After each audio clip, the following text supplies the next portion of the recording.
5ই আগস্টের পরে আপনারা সবাই স্বাধীনভাবে কথা বলতে পারছেন, আজকে স্বাধীনভাবে আপনারা মতামত দিতে পারছেন, এটি কিন্তু বাংলাদেশের অনেক বড় একটি অর্জন। কারণ আমি বিশ্বাস করি আগামীতেও আপনাদের এই স্বাধীনভাবে কথা বলা, সত্য কথা বলার জন্য আপনাদেরকে কখনো কোনো মামলা হামলা, কোনো হয়রানির শিকার হতে হবে না। কারণ আমরা বাংলাদেশের মানুষের শতভাগ বাক স্বাধীনতায় বিশ্বাস করি, আমরা গণমাধ্যমের শতভাগ বাক স্বাধীনতায় বিশ্বাস করি।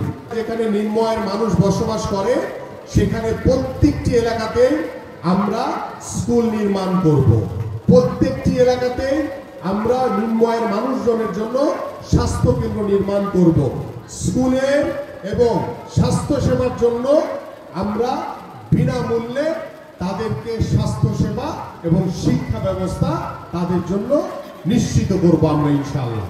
এই জন্য আমাদের এই প্রাথমিক বিদ্যালয় তো আছে, পাশাপাশি আশেপাশে যেখানে আমরা নির্ধারিত জায়গা পাবো সেই জায়গাগুলোতে আমরা আমাদের সন্তানদের জন্য শিক্ষা ব্যবস্থা এবং আমাদের বাবা মা, আমাদের যারা অসহায় মানুষগুলো রয়েছে তাদের জন্য বিনামূল্যে স্বাস্থ্য সেবা নিশ্চিত করব।